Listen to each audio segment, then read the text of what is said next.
I always believed my lake cabin was the one place in the world no one could violate. My escape, my sanctuary, my checkpoint away from the chaos of everyday life. Which is why, on that humid Friday afternoon, when my phone buzzed with a notification from my cabin's security camera, I expected a raccoon, maybe a loose door, or at worst, a storm-blown branch. What I did not expect was the blatant, jaw-dropping audacity of seeing her, Lena, standing on my deck like she owned the place, waving in 2 cars full of her friends. Loud ones, the wild kind. The kind I would never voluntarily let onto my property. At first, I thought it was some kind of misunderstanding. Maybe she got the dates mixed up. Maybe she thought I said yes. Maybe this was a joke. But as I zoomed in on the feed and saw the coolers, the speakers, the cases of beer, the stack of floaties, and then her waving like some self-appointed queen welcoming her guests to my kingdom. Oh no, this was no mistake. This was a takeover. My blood boiled so fast I swear I felt steam in my ears. Lena had borrowed the cabin key for a quick photo shoot, for her travel blog. That was it. A 1-hour thing. But here she was, turning my peaceful lakeside retreat into a weekend party zone without even bothering to call me. No permission, no courtesy, no shame. Just entitlement. Pure, unfiltered, loud-as-hell entitlement. I watched as her friends unloaded their gear, kicking their bags into my walls, stomping across my deck with muddy shoes, and laughing like they were at some beach festival. Someone even lit a cigar. On my wooden deck. In wildfire season. That's when the hook snapped inside me. I wasn't just annoyed. I wasn't just angry. I was done. This wasn't going to be one of those polite conversations where I show up, demand they leave and they fake apologize, while rolling their eyes. No. This needed something memorable. Something educational. Something that would burn itself into their minds, ironically, without actually causing a fire. And the moment I heard one of the guys shout, "Bro, crank the music! It's not like anybody's home," that's when the plan hit me. Clean, legal, and perfectly poetic. If they wanted a wild weekend, I'd give them a storm they'd never forget. All I needed was a call to someone who owed me a favor. Someone who drove a very large, very powerful, very water-loaded vehicle. The fire department. The moment I hung up on the security feed and grabbed my keys, I felt a strange blend of fury and focus settling over me. It wasn't the chaotic, impulsive kind of anger people regret later. No, this was sharp, cold, purposeful. The kind of clarity that only comes when someone crosses a line so boldly that your reaction writes itself. I got in my truck, turned the ignition, and stared at the phone screen glowing beside me. The live camera feed showed Lena and her crew already spreading out through the cabin. One group, raiding my pantry, another dragging my canoe toward the water, and someone else tossing a wet towel onto my leather couch like it was a gym bench. My eye twitched. These weren't guests. These were vandals with selfies. I dialed a number I hadn't used in a while. It rang once. "Yo!" "Long time," said the voice on the other end. Ethan, one of my oldest friends, now a firefighter with a talent for controlled chaos. "Ethan," I said, trying to keep my voice steady. "You busy?" "Just got off shift." "What's up?" I took a breath. "I need a demonstration." He paused. "What kind of demonstration?" "The big kind." Another pause, then a low, knowing laugh. What did someone do now? I explained everything. How Lena borrowed my key, how she invited half the city to my lake cabin, how they were trashing my place, like they were filming the pilot of a reality show no one asked to watch. I could hear the disbelief turning into amusement on his end. And by the time I finished, Ethan whistled. "Damn, they really did all that?" "Every bit of it," I said. "And I want them out. Fast. Legally. Dramatically." Ethan chuckled again. "Well, we could do a pressure test. We're supposed to practice nozzle control this weekend anyway. No damage, of course. And no actual fire. Obviously. But enough to make a point." He laughed harder. "Oh, I know exactly what you want. All right, send me the location, and I'll swing by in about 20. Relief and wicked satisfaction surged through me. Not vengeance, just consequences. Real, unforgettable consequences. Before hanging up, Ethan added, "Hey, you sure you don't want us to bring the sirens?" I thought about the loud music thundering through my cabin speakers, the arrogance on their faces, the cigars on my wooden deck. "Bring everything," I said. I started the truck engine, the cabin feed still glowing with scenes of disrespect. This was going to be a weekend they'd talk about for years, just not in the way they planned. The tires hummed against the asphalt as I sped down the winding road toward the lake, each turn sharpening my resolve. The sun was dipping low, painting the treetops gold, beautiful, calm, serene. A total contrast to the chaos unfolding in my cabin. In a twisted way, The peaceful drive almost made everything feel unreal, like I was heading toward someone else's disaster, not my own. But every time my phone buzzed with another motion alert from the security cameras, reality slapped me right back. At the next red light, I glanced at the live feed again. Lena was now sitting in my Adirondack chair, legs dangling over the arm, laughing with a friend who'd cracked open a bottle of wine I recognized instantly. A bottle I'd been saving for a personal milestone. They weren't just breaking rules. They were peeling back the layers of my patience like it was their party favor. I tightened my grip on the steering wheel. This wasn't anger anymore. This was a mission. Halfway to the lake, another call came through. Ethan. "We're rolling out," he said over the rumble of a diesel engine. "Got the truck, the hose team, and a couple of rookies who need practice. They're excited." "Good," I said. "They're about to learn crowd control too."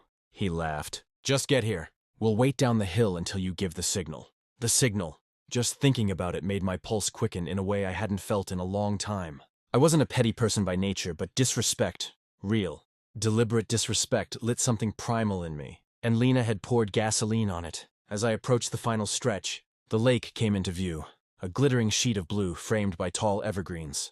My cabin sat on the far end, barely visible through the trees, but I didn't need to see it clearly to know what was happening. The bass from their music was so loud it vibrated faintly through the road. Even from this distance, the driveway forked into a hidden turnoff, a small clearing perfect for parking emergency, vehicles without being seen. And sure enough, as I pulled in, the massive red fire truck stood there like a metal beast waiting to be unleashed. Ethan leaned against it, arms crossed, wearing that smirk that always meant trouble in the best possible way. "Ready?" he asked. I stepped out, shut my truck door, and stared toward the faint echo of Lena's party. More than ready. Ethan slapped the side of the engine twice. "All right, boys. Showtime soon." A thrill shot through me. Not revenge, not malice. Just justice delivered with high-pressure precision. It was time to take back my cabin, and they had no idea the storm that was about to hit. We moved like a covert operation, me, Ethan, and 3 rookies who were practically vibrating with excitement. The plan wasn't complicated. In fact, its simplicity was what made it so satisfying. Approach quietly, let them enjoy their little unauthorized paradise for a few more minutes, then hit them with a reality check so powerful it would rinse the entitlement right off their skin. Ethan handed me a spare fire helmet. "You don't need it," he said, "but it'll make you look official when you step out." I smirked. "I'm not trying to look official. I'm trying to look unforgettable." We crept along the narrow side trail leading to the cabin. The fire truck followed on the main path, its massive tires barely crunching the gravel thanks to Ethan's careful maneuvering. The closer we got, the louder the music thumped through the trees, some obnoxious bass-heavy playlist that made the birds flee the area. When the cabin finally came into view, my jaw tightened. They'd gone full chaos mode. Someone had hung a hammock between 2 of my trees. 2 women were posing on the dock for photos, tossing their hair like it was a magazine shoot. A guy was spraying sunscreen directly onto my outdoor furniture as a joke, leaving oily streaks everywhere. Coolers sat open with melting ice spilling across the deckboards. And Lena, was recording some hyperactive vlog intro, talking loudly about her cabin getaway. Her cabin. The rookies saw the look on my face and exchanged glances. One whispered, "Damn." Another whispered, "I'd be mad too." Ethan nudged me. "Whenever you're ready." I pulled out my phone and zoomed in on the group. They were so wrapped up in themselves, they didn't notice the fire. Engine creeping toward the clearing. Not one of them even looked up. They didn't notice me or Ethan, or the giant red truck that was literally close enough to reflect in the lake. A beautiful kind of ignorance, really. "They have no idea," I muttered. "Nope," Ethan said. "You want sirens or no sirens?" "Not yet." I walked right up to the edge of the clearing and watched Lena as she filmed. "We're gonna have the best weekend ever," she said to her camera. "And the owner doesn't even know we're here." That was my line. I stepped forward, helmet under my arm, and said loudly, "Actually, the owner knows exactly what's going on." Her entire group froze. Her hand jerked downward mid-recording. One guy dropped a beer. The music kept playing, loud and obnoxious. Then Ethan hit the pause button on the world. With one flick of a switch, the fire engine roared to life. It was go time. The sound that burst through the clearing was unlike anything Lena's squad had ever heard at a lake party. It wasn't music. It wasn't shouting. It wasn't even a loud engine. It was the unmistakable whoosh of a fully pressurized fire truck roaring.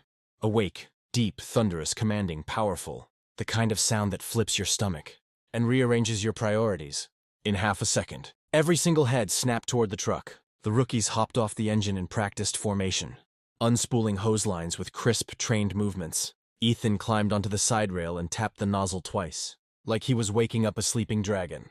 Meanwhile, I stepped into the clearing fully, helmet tucked under my arm like some kind of avenging ranger. Lena blinked at me, completely stunned. What are you doing here? Oh, I said calmly, just checking on my cabin. The one you invited your entire contact list to. Her friends exchanged looks. A few muttered. One guy took a tiny step toward the trail as if contemplating an early escape. But the moment Ethan revved the pump, they froze again like startled deer. Lena forced out a laugh. Okay, look, maybe I should have texted, but we're just hanging out. No harm done. I pointed at the mess. The melted ice pooling across the deck, the greasy sunscreen stains on my furniture, the empty bottles rolling around like stray marbles. The canoe half submerged because someone tied it wrong. No harm, I said. Really? She folded her arms. You're being dramatic. Ethan grinned behind her. Oh, buddy, she shouldn't have said that. I raised a hand. Ethan lifted the hose. Lena's eyes widened. Wait! You wouldn't— Rookies!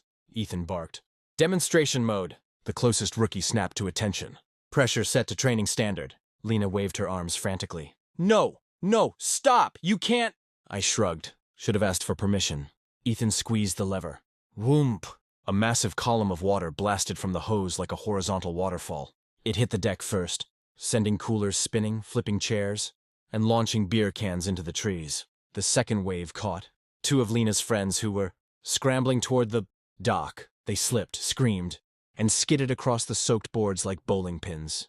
Chaos erupted. People scrambled. People shrieked. People flopped around in water-soaked confusion. The peaceful lake echoed with pure, panicked slapstick. And Ethan, laughing under his breath, swung the hose with precision, sweeping the water across the deck to clear it like a giant pressure broom. Lena stood frozen, drenched, mascara running, hair plastered to her cheeks. You're insane! She sputtered. No, I said. I'm the owner. The fire hose thundered like a living creature, roaring as it carved clean streaks through the chaos. Lena and her friends had created spray misted through the air in shimmering arcs, catching sunlight and turning the entire scene into a bizarre combination of slapstick panic and unintentional beauty. But the rookies weren't here for aesthetics. They were here to practice, and practice they did. Lena tried to regain her dignity, but it was hard when she looked like a drowned parrot. Water dripped from her hair in sad little strands, her oversized sunglasses hanging crookedly off one ear. She stomped toward me, sloshing through puddles with each furious step. You can't just— This is illegal! She shouted, as another blast of water sent three of her friends skidding across the dock like air hockey pucks. Illegal? I asked calmly. You broke into my cabin. I had a key. You borrowed a key for a 1-hour photo shoot, I corrected. Not for a full-blown weekend festival. She pointed an accusatory, waterlogged finger at the fire truck. You can't just bring a whole emergency vehicle here. Ethan, hearing that, actually laughed.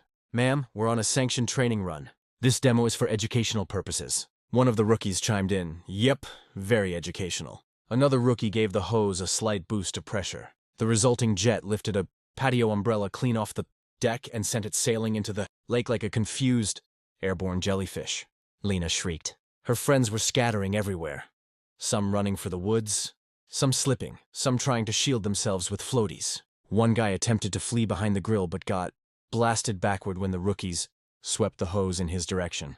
He hit the grass with a splash and a groan. Lena kept yelling, though now she had to spit out water every other sentence. You're humiliating us! This is so unnecessary. I stepped closer, letting the spray mist around us. Actually, Lena, this is the least dramatic option. The sheriff would have charged everyone here. That shut her up for a moment. Another wave of water hammered the deck, knocking over a cooler and sending a cascade of half-melted ice down the steps. The rookies expertly maneuvered, the hose like they were cleaning the world's dirtiest driveway. Ethan called out, Deck's looking good. Want us to hit the dock? Lena shrieked, No, please! I tilted my head. Dock's technically mine too. Her eyes widened. You wouldn't! Ethan raised a brow at me, waiting. I shrugged. Hit it. The rookies opened the nozzle wider. The hose unleashed a full-force blast straight across the dock, splitting the group like a tidal wave and washing the last freeloaders into knee-deep water. Lena stood trembling, soaked, defeated, eyeliner streaking like storm tracks. And for the first time since this started, she finally looked sorry. The chaos didn't stop immediately, but something shifted. Lena's friends were now scattered around the edges of the lake, dripping wet and muttering apologies under their breath. A few of them tried to salvage their dignity, hopping out of the water and brushing off soggy clothes. But the damage had been done. Their laughter and bravado had evaporated like steam, rising from the hose-saturated deck. Lena, however, remained rooted near the cabin, glaring at me with a mix of disbelief, anger, and a dawning sense of regret. Her perfectly curated hair was plastered to her face. Mascara streaked her weekend glam entirely washed away. She took a tentative step toward me, arms crossed, and I could practically hear her gears grinding. You went too far, she spat, trying to maintain authority despite the dripping chaos around her. I shook my head slowly. I went just far enough to remind you whose cabin this is, and maybe teach a lesson in respect. She opened her mouth to argue, then stopped as Ethan and the rookies maneuvered, the hose one last time to rinse off the remaining puddles around the deck. Even in the middle of humiliation, I couldn't help but appreciate the precision of the water. Spray. It was controlled, clean, almost artistic. The deck gleamed wet, the dock glistened, and everything had been restored to order in a very dramatic way. Her friends muttered nervously, avoiding eye contact. One of them finally broke the silence. We're really sorry. We didn't realize. You didn't realize? I echoed, raising an eyebrow. You didn't even ask. You didn't even text.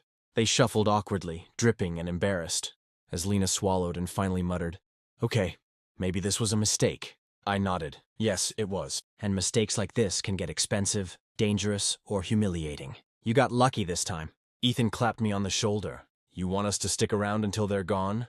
No, I said.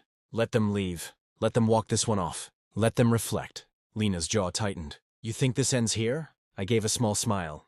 The one that told her clearly that yes, this story would follow her for a while. You think the lesson's over? Sure, but remember it well. The group slowly gathered their things. Soggy clothes clinging to their bodies. Floaties half inflated, coolers dripping. Every step toward their cars was an exercise in humiliation. Lena glared at me one last time before storming toward her car, flipping her hair in that soaked, frizzed-up way that made her look like a cartoon villain. Defeated in the middle of a slapstick scene, I stepped back onto the cabin deck, finally breathing in the lake air, listening to the water lapping gently against the shore. Calm had returned, but the adrenaline lingered, humming in my veins. It was peaceful again. Mine again, at least for now. The lake cabin was quiet again, save for the gentle lapping of water against the shore and the faint creak of my wooden deck, settling in the evening breeze. I leaned against the railing, still wearing the fire helmet more out of habit than necessity, and surveyed the scene. The chaos of the past hour had dissolved into a wet, dripping memory, but the lesson had landed perfectly. I checked the driveway. Lena's friends had left in a soggy, subdued parade of hatchbacks and SUVs. A couple of them waved half-heartedly, dripping water and guilt, their mouths open like fish gasping for air. One of the rookies quipped, "Well, that's one way to test crowd control." And Ethan chuckled beside me. "I swear," I muttered, "if they had even touched my canoe." Ethan smirked.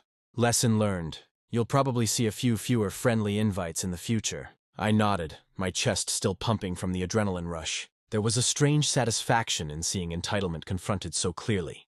Lena had always been audacious, bold to the point of arrogance, but this was the kind of response she'd never anticipate. The memory alone would haunt her Instagram stories and group chats for weeks. I walked inside, careful not to step in any puddles left behind by wet shoes and discarded floaties. My cabin smelled faintly of chlorine from the lake and water from the fire hose. Everything was mostly intact, though my couch bore a few stubborn, sunscreen streaks, minor evidence of the confrontation, a reminder that even the most carefully planned revenge had little wrinkles. I pulled up the security feed on my phone again. The footage replayed the chaos, Lena slipping on the deck, her friends scrambling like startled ducks, the hose blasting in perfect, controlled arcs. Watching it now, with the adrenaline fading, made me grin.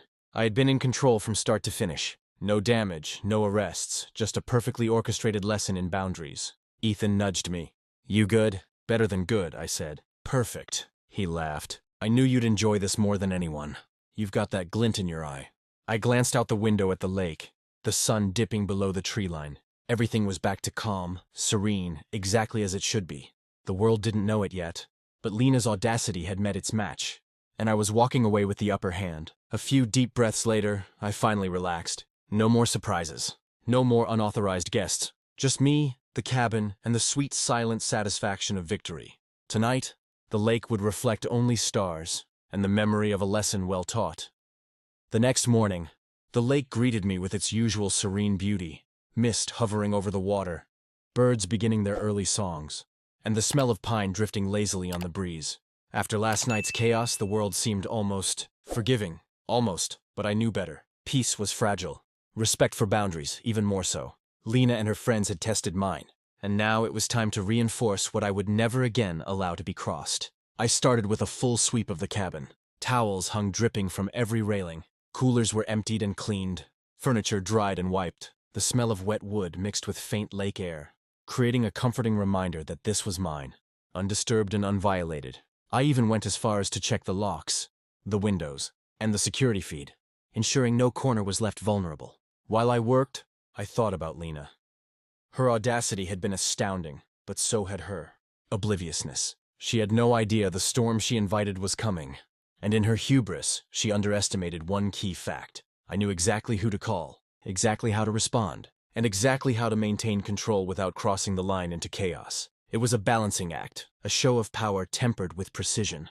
Ethan leaned against the cabin doorway, sipping a thermos of coffee. "You really enjoy this," he said. "That smirk hasn't left your face since yesterday." "I enjoy boundaries being respected," I corrected, smiling faintly. "And lessons being learned. Big lessons, with a hint of water." He laughed, shaking his head. "Fair enough. You got what you wanted." I stepped outside onto the deck, breathing in the crisp morning air. The lake shimmered under the rising sun, the waves gentle and forgiving. There was satisfaction in the silence, an unspoken assertion that my cabin was mine, that my rules were not suggestions, and that audacity had consequences.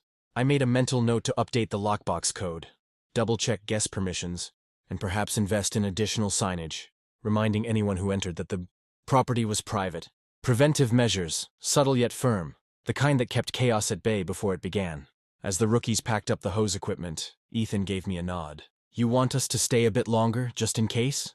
I shook my head. "No, the lesson is complete. The message has been sent." The cabin was quiet again, truly quiet. And this time, it wasn't just the calm of the lake. It was the calm of restored order, reinforced boundaries, and the quiet confidence that my space was protected. For now, the lake cabin was mine again. Untouched, unchallenged, and unbothered. And if anyone dared to test me again, well, they would know exactly what awaited them. By mid-morning, the sun had climbed high enough to warm the damp deck, and the lake shimmered like molten glass. I sat on the porch with a mug of strong coffee, savoring the quiet. The only sounds were the gentle lapping of water and the distant calls of birds reclaiming the territory that had been disrupted the night before. It was a moment to breathe, to reflect, and to enjoy the satisfaction of boundaries restored. But as serene as the lake looked, I knew that yesterday's events would ripple far beyond this shore.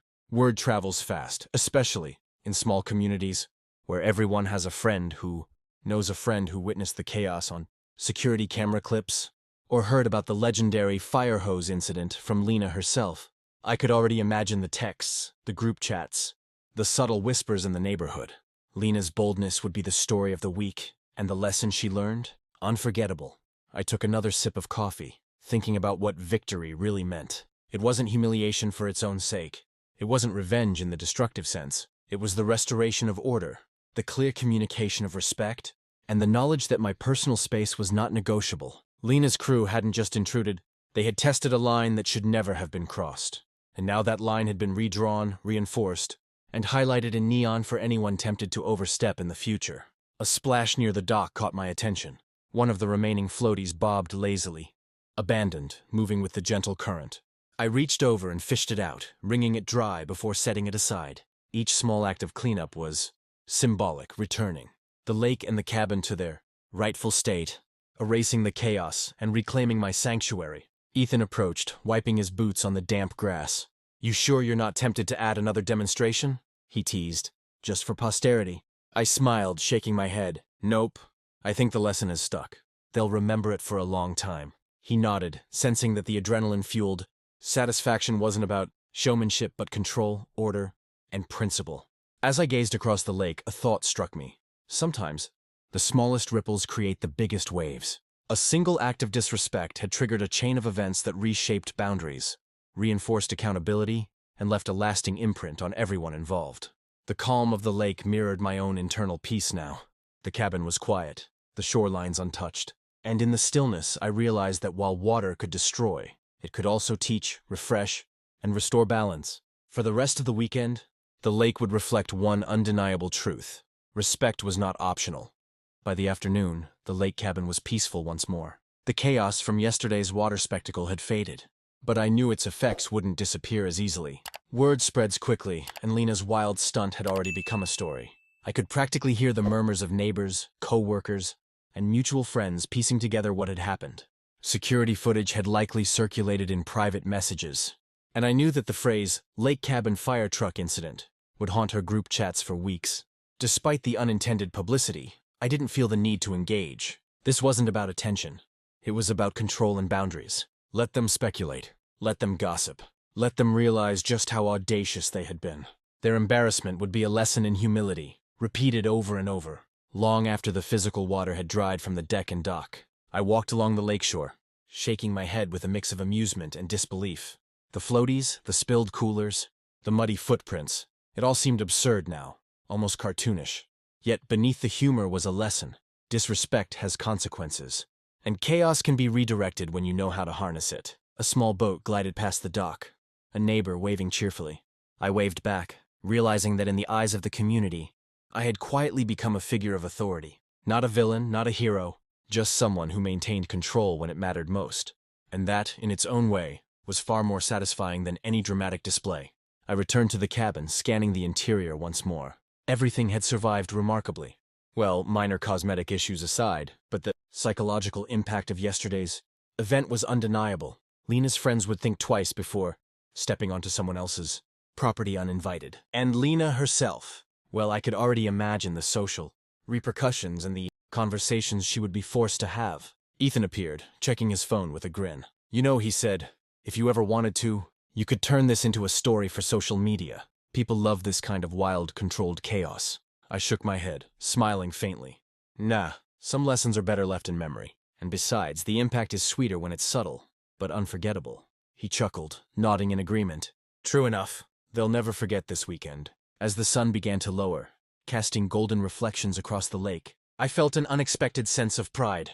Not for the spectacle itself, but for the way I had taken control, maintained composure, and enforced respect without crossing into true recklessness. And though Lena and her crew might try to rewrite the story in their own favor, one truth remained undeniable. The cabin was mine, the lesson was taught, and any future attempts to cross that line would be met with unwavering authority.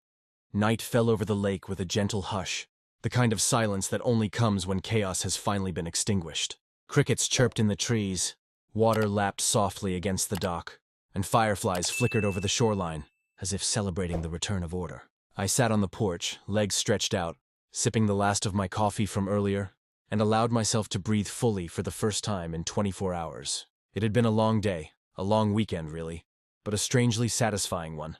Watching Lena and her friends scramble under the force of a fire hose, seeing their arrogance dissolve into panicked chaos, and then witnessing their slow retreat had been a lesson in consequences.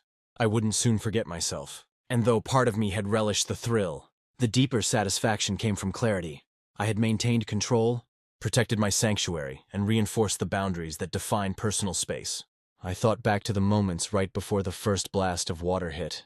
Lena filming her cabin takeover, the way she waved her hands as if commanding the lake itself, completely unaware of what was coming. Their laughter, their confidence, their sense of entitlement, it had all vanished within seconds, replaced by disorientation, wet clothes, and the unmistakable lesson of respect. I could almost hear them replaying the chaos in their heads, remembering the shock and the absurdity. The lake, now calm and reflective, mirrored my thoughts. Like water, peace is delicate. It can be disrupted, disturbed, or disregarded, but it can also be restored. And when handled with precision, it can teach more than anger ever could. Lena had learned this in the most memorable way possible. But I had learned too, the value of calm decisiveness, the importance of planning before acting, and the power of enforcing boundaries without losing control of yourself. I leaned back, eyes scanning the horizon where the water met the tree line, and allowed a small, wry smile. This weekend would become a story in the neighborhood, one that would ripple through conversations and group chats for weeks. Lena would be careful next time. Her friends would think twice before overstepping. And I had regained my peace, my cabin, and my dignity. Ethan's voice broke the silence. "You really did a number on them. They won't ever forget this." "Nope," I said softly. And that's exactly the point. The lake reflected the stars now, quiet and untroubled. I realized that for the first time since the intrusion, the cabin truly felt like mine again. Not just a building, but a sanctuary, a statement, a boundary clearly marked and respected. Tomorrow, the world would continue as usual. But tonight, in the glow of the moon over the lake, victory felt complete. The following morning, the cabin remained bathed in soft golden light. Mist hovered over the lake like a protective veil, and the air carried the subtle scent of pine and damp earth. After yesterday's chaos, the world seemed to exhale with me, as if acknowledging the restoration of balance. I walked along the deck, running my fingers over the wet wood, remembering every moment of controlled chaos and the lessons carved into the surface of my property and, perhaps more importantly, into the minds of those who had trespassed. The lake had a way of holding memories. Each ripple seemed to echo the previous day's events. The laughter, the panic, the roar of the fire hose. I couldn't help but smile. Lena and her friends had underestimated one undeniable fact. A lake cabin is not just a building. It is a sanctuary, and every sanctuary deserves respect. The fire truck had been the ultimate reminder. Precise, unforgettable, and completely justified. Ethan appeared at the edge of the dock, holding a spare towel and a thermos of coffee. "Thinking about yesterday?" he asked, a sly grin on his face. "Reflecting," I corrected. "There's more to this than the spectacle. It's about boundaries, about consequences, about making sure people understand that respect isn't optional." He nodded. "Fair point. Though I have to admit, watching them get drenched was satisfying." I chuckled. "Satisfying, yes, but it was also educational. They'll remember this for a long time, and they should." I leaned against the railing, gazing at the calm water. The sun sparkled off the surface. A reminder that even after a storm, or a fire hose on full pressure, peace could return. It's delicate, yes, but it's possible. And sometimes, the most memorable lessons come from the moments of controlled disruption. The cabin itself seemed to hum with contentment.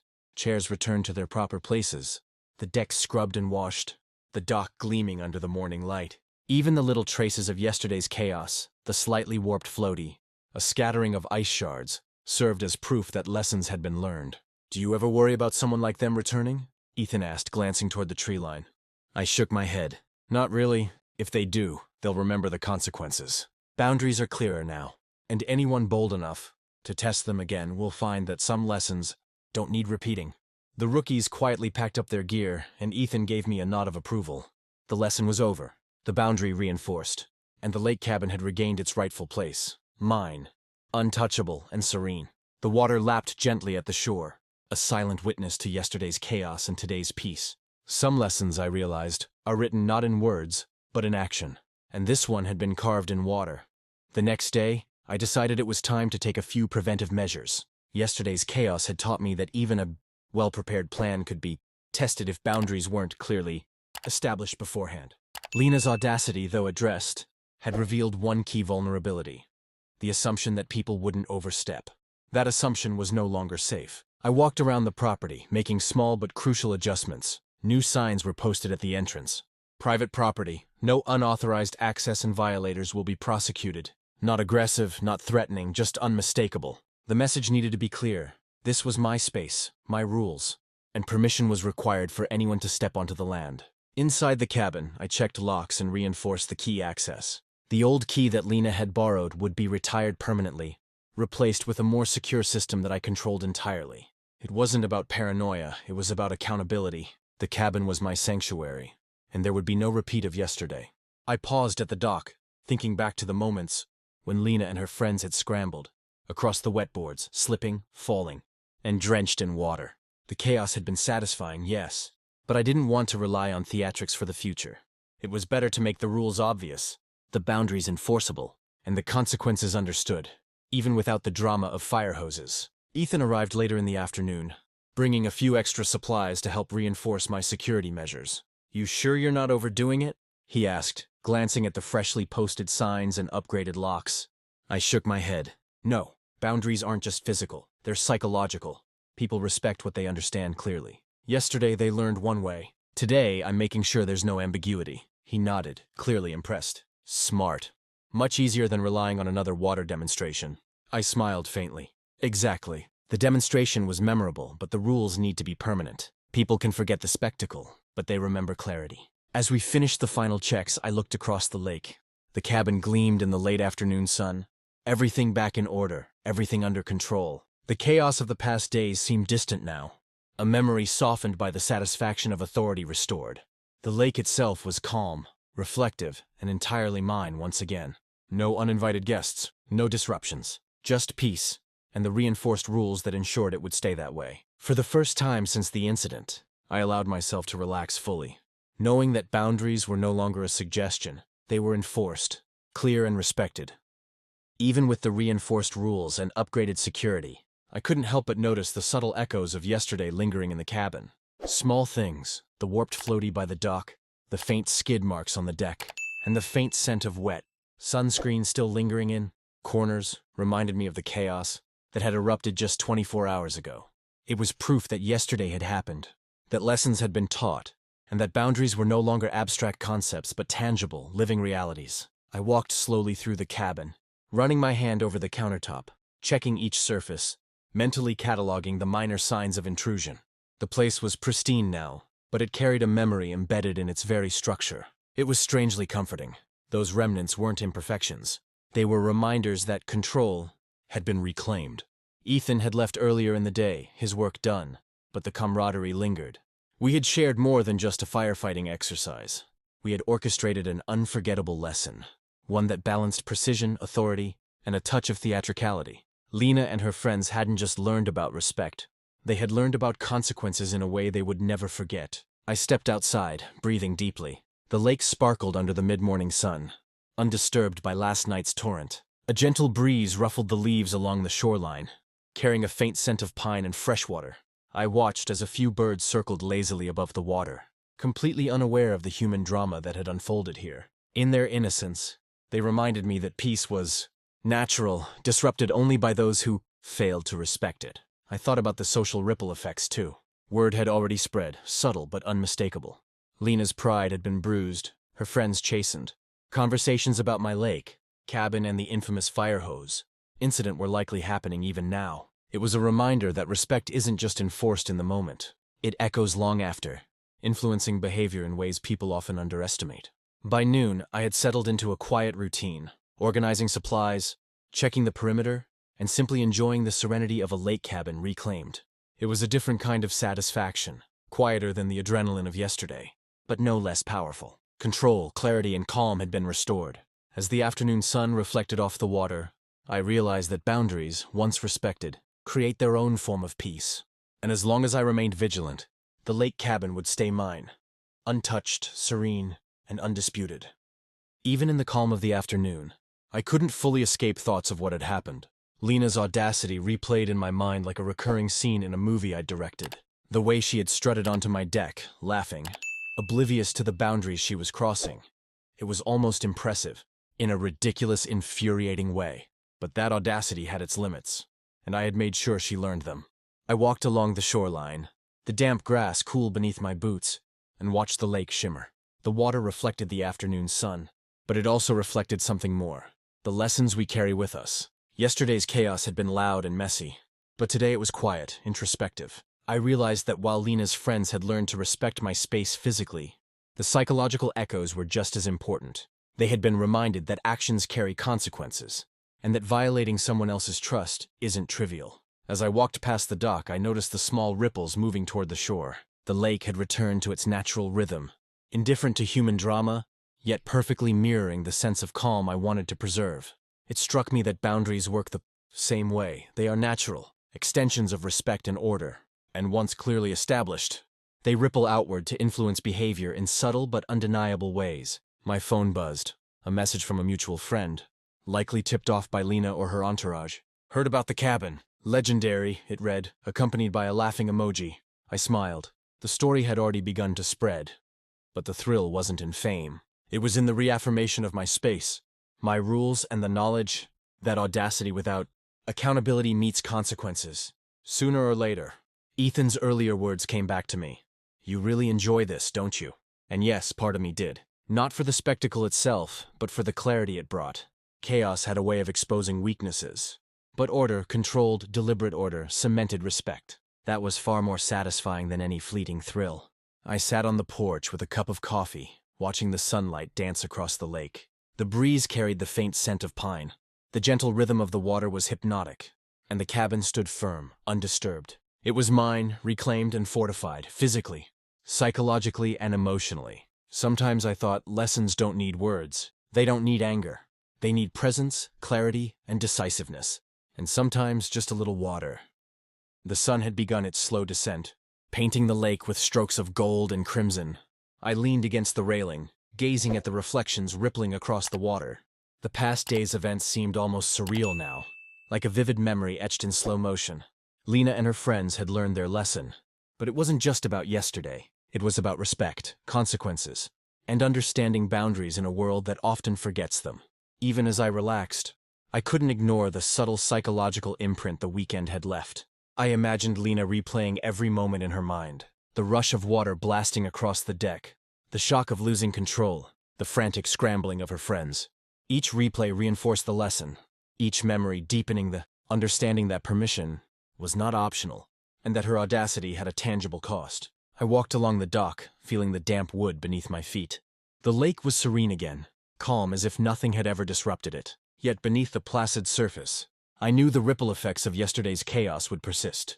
The lesson had been delivered not with anger, but with precision, controlled power, and undeniable authority. That was the kind of memory that sticks. Ethan had stopped by earlier to double-check the perimeter and help with minor repairs. "You handled that beautifully," he had said, nodding at the cabin and dock. "It's one thing to manage chaos, but another to teach a lesson without losing control. You nailed it." I had nodded, acknowledging the compliment but knowing it wasn't about ego. It was about clarity. Chaos is fleeting. Respect is lasting. And the cabin, my sanctuary, was the perfect place to ensure that clarity prevailed. Looking across the water, I felt a quiet pride. The cabin stood restored, boundaries firmly established, and order reclaimed. There was a sense of permanence now, not just in the locks or the posted signs, but in the knowledge that those who attempted to trespass again would face the undeniable truth of consequences. The lesson was remembered. The message was clear. And while the adrenaline from yesterday had faded, the satisfaction of justice served in a calm, controlled way lingered. I settled onto the porch, sipping coffee as the sky deepened into twilight. The lake reflected the colors perfectly, serene and untouchable. And as night approached, I realized that some victories aren't loud. They're quiet, enduring, and unforgettable. The following morning, I decided it was time to finalize the measures that would prevent any future incidents. Yesterday's chaos had been satisfying, yes, but I wanted lasting security, physical, psychological, and social. My cabin was my sanctuary, and this weekend had reinforced just how vulnerable that space could feel without clear rules. I started with the locks, installing a more secure system that only I could access. The old key, once borrowed carelessly by Lena, was retired permanently. I ran through every window and door, double-checking latches and bolts, ensuring that no entry could happen without explicit permission. These weren't paranoid measures. They were logical steps to safeguard what was mine. Next, I turned my attention to signage.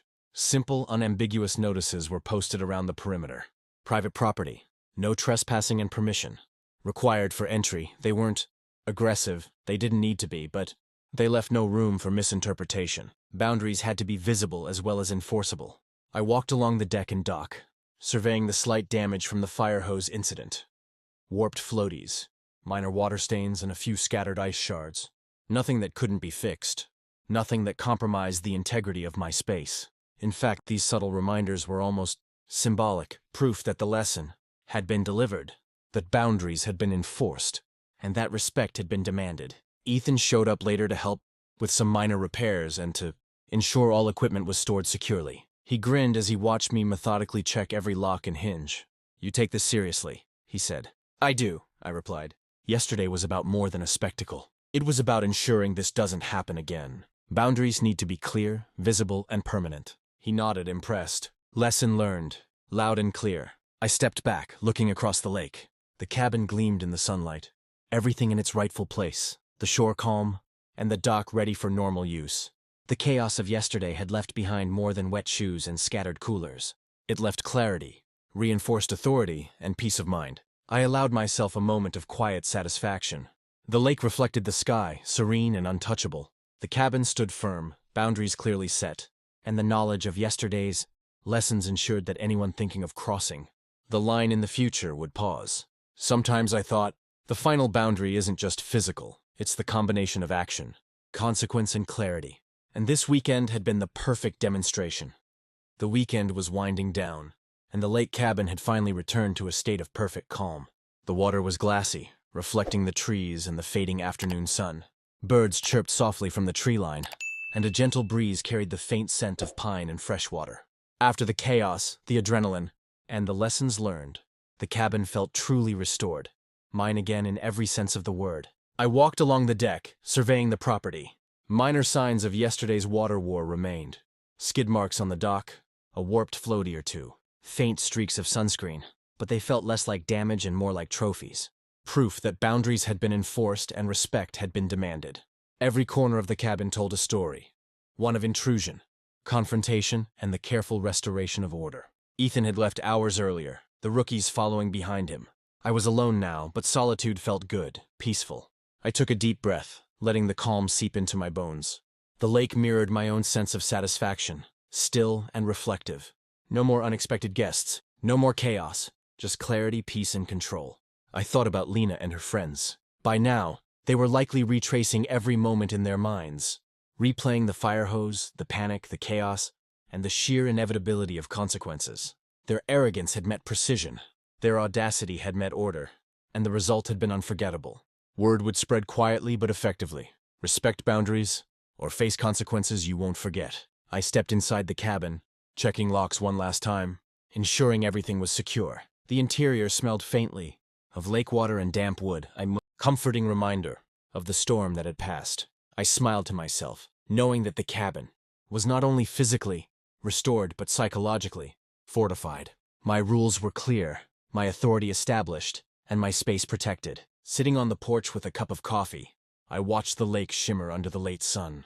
The reflection of the sky, unbroken by chaos, reminded me of the lesson's lasting impact. Respect isn't optional, and audacity without accountability carries a price. As evening approached, I felt a deep, quiet satisfaction. Not from the spectacle, not from revenge, but from control, clarity, and the reaffirmation of boundaries. The lake cabin was mine, untouched and serene, and the lessons of the weekend would echo long after the water dried, long after the sun set. Sometimes I thought the most powerful victories are silent, lasting and undeniable. The final morning at the cabin dawned clear and crisp. The sun rose slowly over the lake, casting a golden shimmer across the water, and the world felt entirely at peace. After the chaos, the water fights, and the lessons learned, the cabin was more than just a structure. It had become a symbol of boundaries, respect, and quiet authority. I walked along the dock, feeling the cool wood under my bare feet. The lake was still, undisturbed, the ripples from yesterday's events gone as if they had never existed. But the memories remained, etched in the lines of the deck, in the faint marks of scattered floaties, and in my mind. Lena and her friends would remember this weekend for a long time, and that, in itself, was part of the victory. The cabin stood firm, pristine after a thorough cleanup. Chairs were straightened, tables wiped, and the few lingering traces of yesterday's water war had been cleared. Even the shoreline seemed to reflect the calm authority of the space, untouched and serene. Every step I took reinforced a simple truth. This was my domain, and it was respected. I poured a cup of coffee and sat on the porch, gazing out across the lake. The stillness mirrored the satisfaction I felt deep in my chest. There had been no unnecessary destruction, no chaos left unchecked, just precise, deliberate action that had taught lessons without crossing the line. Lena had been humbled, her friends had learned restraint, and I had reclaimed not only my cabin but my peace of mind. I thought about the ripple effects. Word of the fire hose incident would circulate quietly through social circles, a whispered legend that would warn others not to take liberties. It was the perfect combination of discretion and impact, a reminder that audacity meets consequence, and that respect for boundaries is not optional. Ethan's words echoed in my mind. "You handled this perfectly." I smiled at the memory. It wasn't just about the execution, it was about intention, control, and clarity. Chaos can be thrilling, but authority grounded in principle is enduring. As I watched the lake shimmer in the morning light, I allowed myself to relax completely. The cabin was secure, the boundaries were clear, and the lessons were learned. The water reflected not only the sky, but the triumph of calm, decisiveness over arrogance and chaos. This was more than a victory. It was a restoration, a reaffirmation, a lesson taught with precision, remembered with clarity, and reflected in every ripple across the lake. And as long as I called this place home, The cabin, and everything it stood for, would remain untouched, serene and undeniably mine.